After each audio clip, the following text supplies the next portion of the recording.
Hello viewers, welcome to National Focus. I'm your presenter Tarnia Green. It's always a pleasure to have you join us. Topping the headlines, a tropical storm warning has been issued for Dominica. The island is expected to be affected as the storm is expected to strengthen over the next 2 days. The Dominica State College to introduce new associates program in public administration, and health and family life educators began a one-week training program on Monday. Stay with me for the details of the headline stories and more right after the break.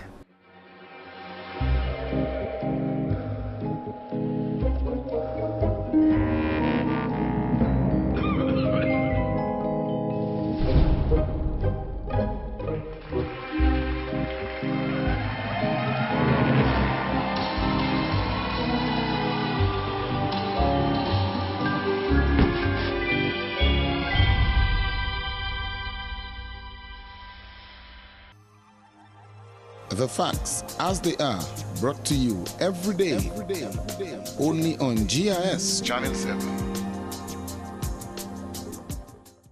Welcome back. Time now for the details of the news. Fitzroy Pascal of the local Met Office has confirmed that a tropical storm warning has been issued for Dominica. This, according to him, follows the formation of Tropical Storm Chantal in the Atlantic on Sunday night. Chantal developed last night at 11 p.m. from a strong tropical wave moving westward across the Atlantic Ocean. Dominica was placed under a tropical storm warning last night. A tropical storm warning means that conditions are expected. Tropical storm conditions are expected within the warning area within 24 hours. The tropical storm, which is moving toward the Lesser Antilles as of midday Monday, had a minimum sustained winds of near 45 miles per hour. Pascal told GIS News on Monday afternoon that some strengthening is expected over the next 2 days. He explained that heavy rainfall experienced on the island early Monday morning was not associated to Tropical Storm Chantal. A shower and thunderstorm activity this morning was associated with unstable conditions affecting mainly the Central Islands, Dominica, Martinique and Guadeloupe. This is totally unrelated to Tropical Storm Chantal. Pascal has, however, advised nationals to finalize all preparation for the effects of Tropical Storm Chantal on Dominica. The weather associated with Chantal, we're expecting scattered thunderstorms tomorrow, heavy, moderate to heavy rainfall, and also deteriorating sea conditions. So fisher folks should remain in port. That's a given, they should remain in port. Or some of them should even pull their boats up to safety. For residents on island, they should monitor the progress of the system and be prepared to protect their life and property.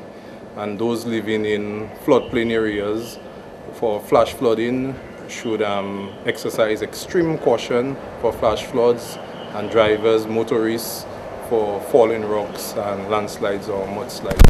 A tropical storm warning has also been issued for Barbados, St. Lucia, Martinique and Guadeloupe.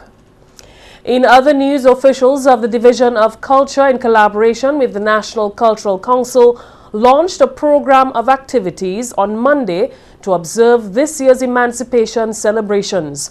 The media launch for this year's observance was held on Monday at the Old Mill Cultural Center. The theme for the July 30 to August 11 celebration is Celebrating, Uniting, Achieving. Activities began with the traditional Golden Drum Award ceremony and a concert. On that evening, we will present Golden Drum Awards to outstanding individuals and groups in the field of culture. And we will also be presenting special recognition awards to deserving individuals and groups. We hope to be announcing the awardees a little later in the month. On that evening at Arawak, in addition to the awards, we will be including several exciting artistic performances. One of the highlights of this year's celebrations is the unveiling of a Negmawa Emancipation Monument. On Thursday, the 1st of August, we will have the unveiling of the Neg Mawon Emancipation Monument at the roundabout close to the Peebles Park. This monument is in honor of the memory of all the enslaved Africans who were brought to our shores and who suffered and died here. In some cases, they were executed. The monument is a tribute to the Maroons who escaped from the plantations and who put up resistance and fought for the emancipation of the slaves. The monument also celebrates the contribution which all the Africans made to our life and culture here in Dominica, and the profound influence which they had on our language, our music, our costumes, our cuisine, and other aspects of life. Other activities for this year's Emancipation celebrations include an Emancipation Hike, Eggleston Heritage Festival, and the Nature Island Literary Festival. Do go out and attend the various events, and as I look at the calendar of events from the Eggleston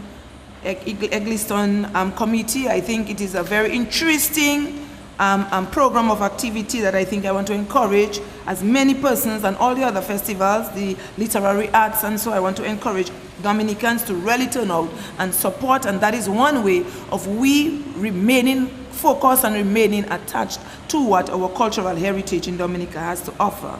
In more news, the government of Dominica is making a significant investment in the Dominica Bureau of Standards to assist in developing and establishing the Bureau's capacity in a number of areas. These areas include testing and providing quality support services to the manufacturing, agricultural, tourism, and other pertinent sectors in Dominica. The National Center for Testing Excellence, located in Stock Farm, has been in the making for the past 2 years. Dr. Andre Gordon, a consultant from Jamaica, has been instrumental in developing the business plan, which is aimed at making the center in Dominica second to none in the region. A couple of years ago, actually end of 2010 to be exact, we had worked with the various stakeholders through the instrumentality of the Bureau of Standards to develop a business plan for the Bureau's testing laboratory capability, which, for which the name was given as the National Center of Testing Excellence. The purpose of selecting that name for the Bureau's laboratory capability was to be able to send a message to whomever in the world would deal with this organization, not just the intent, but also the capabilities that are intended to reside in Dominica, which will be unparalleled, certainly throughout the rest of the organization of East Caribbean states and throughout much of CARICOM. Last week, Thursday and Friday, Dr. Gordon met with various critical stakeholders to present his findings. The first set of meetings were therefore to have the newly inducted Standards Council understand the thinking behind what was developed and how it would work, and also to iron out some of the issues that had arisen from an operational perspective. And that was held on Thursday. It went exceptionally well. And out of that, we came to a position that we felt we would be comfortable with taking forward to the other stakeholders to bring to a conclusion the initial phase of the development of this capability. According to Dr. Gordon, the initiative is one which has been long awaited by various stakeholders who are eager to use the services of the lab once it is fully operational. The National Center for Testing Excellence, or NTCE Lab, will provide a range of testing services. Dr. Gordon explains the importance of such a facility to Dominica as it relates to trade. Most Bureau of Standards across the world have a laboratory capability.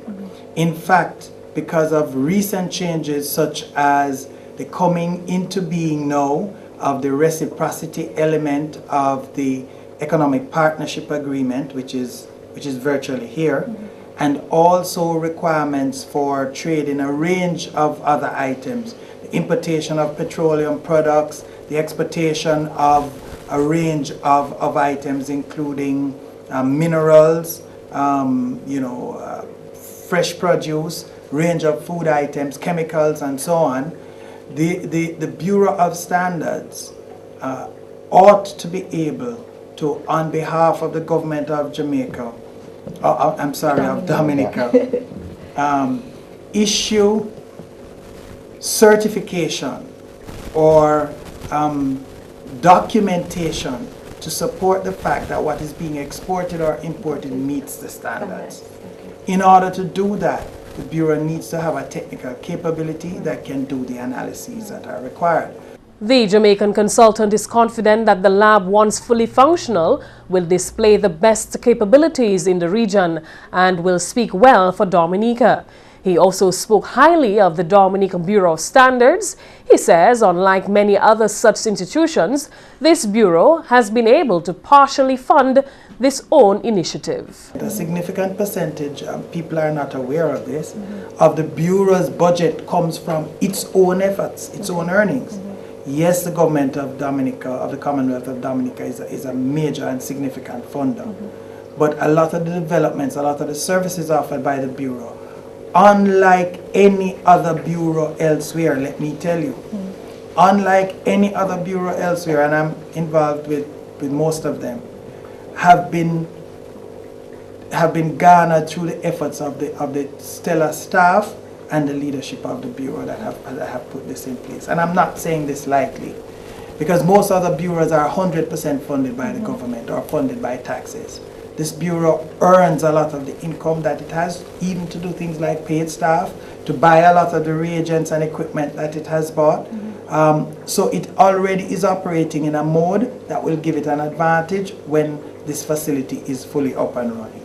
Dr. Gordon believes the National Center for Testing Excellence is a significant opportunity for Dominica and encourages the country to appreciate its importance. The timeliness of this facility is something that most Dominicans, I would hope, need to appreciate and give it, and the Bureau and the other partners, their fullest support. In more news, health and family life educators from across the island began a one-week training program on Monday. The program, which is being hosted at the Public Service Training Center, is funded by the United Nations Children's Fund. Acting Permanent Secretary in the Ministry of Education, Chandler Hyacinth, in her address at the official ceremony, spoke of her expectations of this week's workshop. We expect to see our students develop as they release their capabilities, as we help them to develop their confidence, as we help to instill in them as young people the kind of goal setting they need, the kind of things they will need to become more self-motivated. And we expect to see you, the teachers, make an effort in terms of improving the learning environment in our classrooms. HFLE, for it to reach our students, it has to be done in a creative way. It has to be done with active learning. It has to be done in a fun way. For too long, we see HFLE not being recognized, even among teachers. They do not place emphasis on HFLE, but it is a vital aspect of the education system that we're providing. Senior Education Officer Nicholas Goldberg explained the importance of the increasing focus on health and family life education at schools. Statistics show that even in Dominica, 15% of the population indicate in surveys that they became sexually active under the age of 15. So these are some of the figures of what's happening in Dominica. And this obviously will show the need for HFLE education. The second reason given by UNICEF, escalating incidents of family and youth interpersonal violence, which are often related to alcohol and drug abuse. Again, we probably don't need to go much further than just listening to the media. This week's workshop is part of efforts by the Ministry of Education to raise the awareness of the island's teachers about the importance of health and family life education. 6 HFLE teachers have been accepted to do a diploma in HFLE program. mainly in the area of instruction with the Open Campus UWI, and later today the persons will be informed who are the 6 persons who have been accepted. We want to thank the persons who showed the interest. A number of you showed interest in doing this program, so it means our HFLE teachers are interested in improving themselves as they work towards improving the delivery of HFLE in our classrooms. Also too, we also want to thank UNICEF as well for later down in the year too, they will be providing us with support as we work towards improving monitoring and evaluation of our programs, and in particular training for persons in HFLE again in terms of monitoring our HFLE programs. And come September 2013, the Dominica State College will introduce a new associate's program in public administration. The public administration program will be offered in the evening to make allowance for learners who have full-time jobs and who are unable to attend regular daytime classes. Information from the Department for Continuing Education indicate that the program is geared toward those who are in the employment market and people who have at least 3 years of working experience in public administration. The Dominica State College has also indicated that the new program applies to individuals who are not administrative assistants but have English, math, and social skills. The courses will be offered from 5 to 8 p.m. on Mondays and Wednesdays. Interested persons are asked to register at the Stock Farm or Bath Estate campuses. In more news, valedictorian of the Seventh-day Adventist Secondary School, Nifel Bick, who was awarded 8 subject prizes at her school's graduation ceremony on Sunday, has described life at secondary school as challenging but rewarding. In her speech, Ms. Beek, on behalf of her 34 fellow graduates, showered praise on the many individuals who offered support in getting them this far. To our beloved principal, Ms. Challenger, and the team of dedicated teachers, you have worked tirelessly to ensure that we learn to be independent and responsible. You have contributed greatly to our success. Whatever the experience might have been, we could never have gotten to this venture today without the vital role that you played in our lives from first to fifth form. You were constantly on our backs, keeping us busy with classwork, projects, homeworks, and deadlines. You took time after school to offer extra help when you could have gone home to spend time with your families. You put in the extra effort to make lessons more interesting so that we wouldn't just tune out. You demanded much excellence from us, whether or not we wanted to give it. You set the bar high and challenged us to live up to it. Meantime, President of the University of Southern Caribbean, Dr. Clinton Valley, told the graduates of the Dominica Seventh-day Adventist Secondary School that the education received at that institution can be described as being second to none. Dr. Valley told the 35 graduates at the school's 31st graduation ceremony last Sunday that the education attained at the Seventh-day Adventist School was holistic. Your education was not only mental, it was not merely head education. It was a holistic education. Because you see young people, you see parents. Adventist education is not merely about informing the head, but also transforming the heart.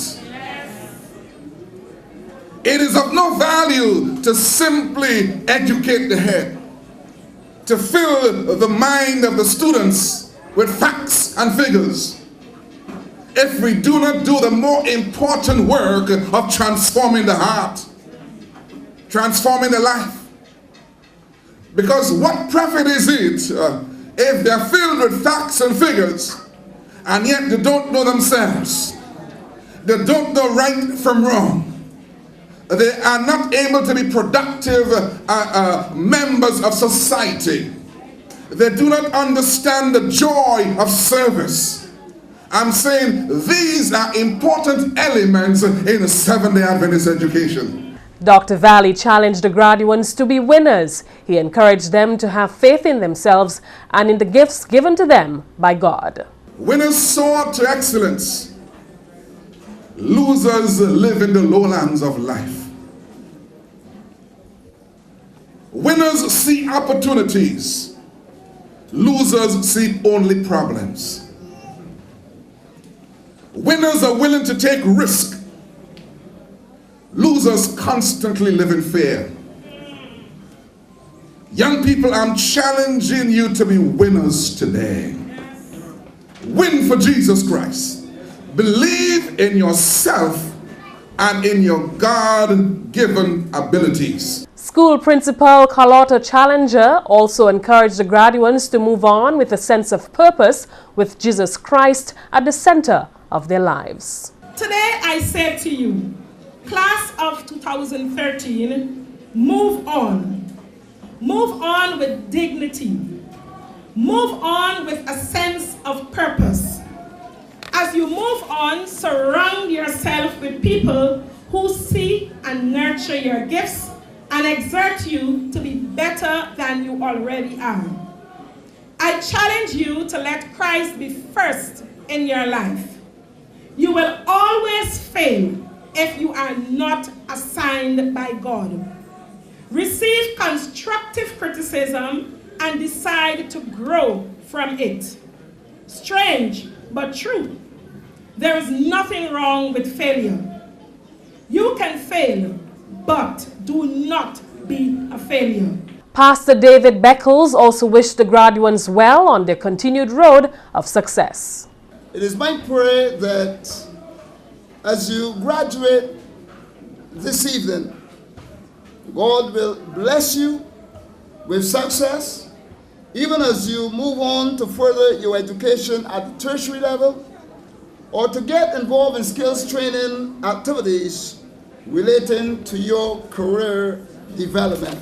As the graduates move on to tertiary level education, Acting Permanent Secretary in the Ministry of Education, Chandler Hyacinth, encouraged the graduates to take advantage of the opportunities that the new Dominica State College will provide.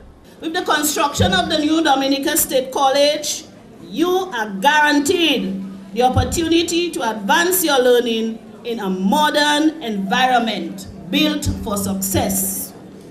You, the graduates, are fortunate to be among the first group of students who will benefit from this facility, which includes modern lecture rooms, a fully equipped state-of-the-art computer lab, a food court, among several other modern facilities. And finally, this news time, Melina Fontaine has been appointed to act as Dominica's Chief Education Officer.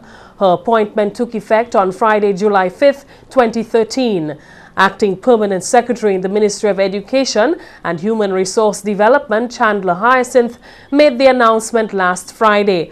According to a release from the Ministry of Education, Fontaine takes over from Stevenson Hyacinth, who served in the position for 12 years and is now the Acting Permanent Secretary in the Ministry of National Security, Immigration and Labor.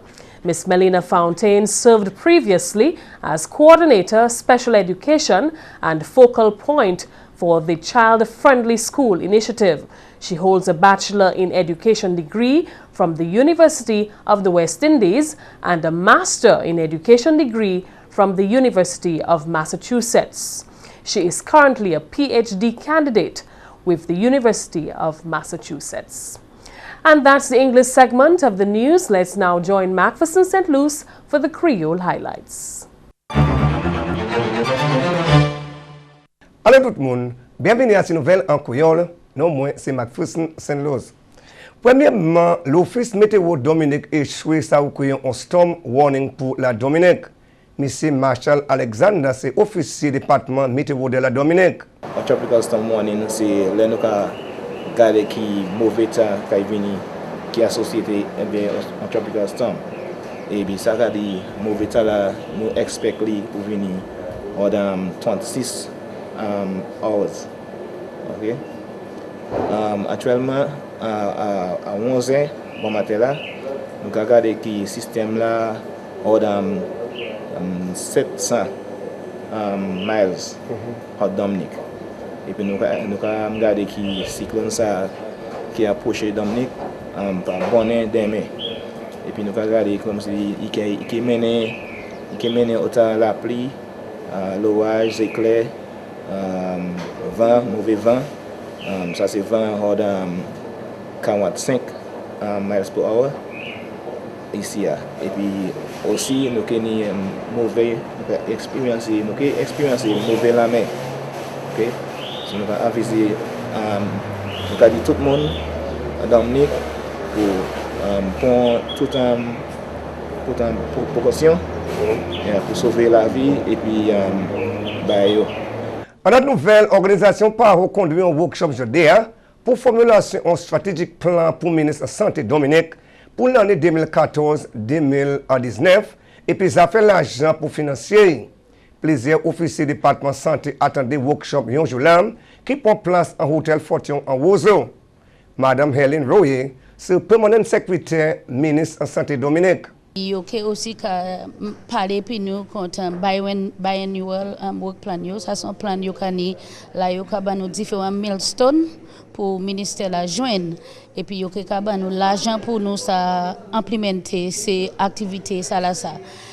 So pour nous, en ministère de la Santé, nous bien contents parce que nous avons un stratégique plan qui a une direction pour la santé, ça qu'a fait. Et puis ce n'est pas unique pour nous, il y a pour toute Latin America, différents countries, ça nous qu'a fait. Et puis nous voulons nous mettre contribution nous. So, c'est ça nous qu'a fait, nous qu'a regardé plan là et puis nous qu'a aussi problème nous ni con national priority Dominique so yo même ça bete en dedans plan ça là mais ça qui est bon pour nous c'est nous savons qui especially à présent les paniers de l'argent Pan American Health Organization toujours là pour nous yo toujours aider nous et puis les nous qui discuter différentes activités yo ban les chaque fois yo ban nos activités pour nous faire l'argent là et puis nous pas même ni temps là pour nous faire qu'on nous te mais nous ka hope qui l'année ça là nous aller through plan ça là ça nous qui un bon vision of ça yo ka expecter nous et puis nous qui travailler pour nous joindre mais son bagage qui bien important pour Dominique. La nouvelle compagnie Petro-Caribbean bâti plusieurs cas Petro-Casa tout mon pays là.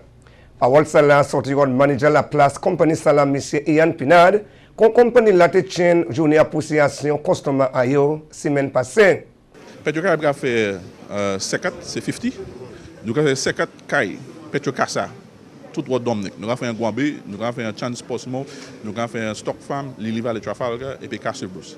Nous construisons 40 so far et puis nous faisons 10 à Castle Bruce à Chelma. Mais les gens là Guambé, ils ont dit caillou, ils content, les gens là Lily Valley Trafalgar, ils ont caillou et puis ils content. Et puis les gens Stock Farm et puis Chance Postmo, ils aller à caillou d'après lac pour aller à caillou. So c'est des bagages nous avons fait avec Petro-Casa. Les gens content Petro-Casa c'est un bagage en special caille et puis PVC material et puis un peu concrete. C'est un qui hurricane proof et puis maintenir pas des pièces maintenance. Pas des petits pas des faire rien. Et puis c'est des belles cailles. Et puis c'est des bagages ça comme ça. You know, les Prime Minister Skerritt signed Petro-Caribbean Agreement. C'est vision ouais. Ça Dominicien ça tape et puis signer Petro-Caribbean Agreement là avec Venezuela. Et puis nous quand 8 years later à l'anniversaire ça nous quand prosper ça. La nouvelle travail qui commence tout de suite à Silésine Café en Dominique. Parole ça la sortie du ministère de l'Agriculture, Honorable Matthew Walter. Si le ministre Walter travaillait et puis matouillé au Venezuela, oui, il en pays la semaine passée pour commencer. Honorable Walter aussi fait parole qui l'occasion là en 1 mile Montans, où dans les îles là qui bâti déjà préparé. Ministre Walter fait parole qui le gouvernement Dominique bien excité contre un projet Salam qui ancien président Hugo Chavez te promet Dominique à sa deuxième visite pour pays là. Ministre Walter dit faciliter ça là qui aussi créé travail par Dominicain. Ministre Agriculture a encouragé habitants dominicains pour prendre l'avantage comme ça même quand il fait une contribution pour l'économie à pays là. Messieurs, mesdames, ça c'est tout pour nouvelles en créole pour à présent. Non, moi c'est McPherson Saint-Louis. Au revoir. Thank you, McPherson. But before we move on to our tip of the day, we have this important announcement in light of the impending tropical storm. The Office of Disaster Management and by extension the Ministry of National Security, Immigration and Labor and the National Emergency Planning Organization NEPO joins with the Dominica Met Services in advising the general public to finalize all preparation for the effects of Tropical Storm Chantal on Dominica. Remember that a tropical storm warning is in effect for Dominica. The Office of Disaster Management and the Met Office will continue to monitor the progress of the storm and will issue further advisories on the movement of Tropical Storm Chantal. Meanwhile, the Ministry of Agriculture and Forestry reminds farmers, especially greenhouse farmers, to take the necessary precautions as tropical storm warning is in effect. Take down greenhouse coverings and secure your holdings. When we come back, we'll tell you what you should do when a tropical storm warning has been issued. That's coming up next on today's tip of the day. Don't go away. Scary. Everything just shaking and making big creaky noises. Earthquakes, big and small, take place in the Caribbean at least 10 times a year. The dishes rattling and falling and breaking, then Vonnie started to scream. All I could think to do was shout, "Get outside, get out!" Earthquakes, hazards, take control, reduce your loss. If an earthquake hits, what can you do? Get down. Get under an item of furniture like a table. Hold on and stay there until the quake passes. Find out lots more about earthquakes and other hazards at your local disaster office. A message from your National Disaster Office and SEDERA. Thanks for staying with us. Today we'll share with you a few tips on what you should do when a tropical storm or warning has been issued. Leave low-lying areas. Protect windows with plywood boards or storm shutters. Secure outside objects. Make sure you have plenty of fuel and water. Have several days' supply of food and water for each family member. If called to evacuate, do so immediately. And before a storm, be ready to put your plan and preparation into action. Pay attention to local weather reports on the radio, television, or the internet. Have house boarded up or have storm shutters in place. Have plenty of food and water and make sure all your tools, supplies and first aid kits are available for use. Have a secure room available. We want to encourage all citizens to be safe, and let's act responsibly and do our bit to ensure that we save lives and property. And that's all for this edition of National Focus. We always welcome your suggestions and your comments. Drop us an email at gis@dominica.gov.dm, or you can visit our website at news.gov.dm. Friend us on our Facebook page and be sure to like our GIS Dominica fan page. You can also catch up on past National Focus newscasts on our GIS Dominica YouTube channel. On behalf of the entire news production team and your presenter, Tarnia Green, thank you so much for watching, and do remember to be safe.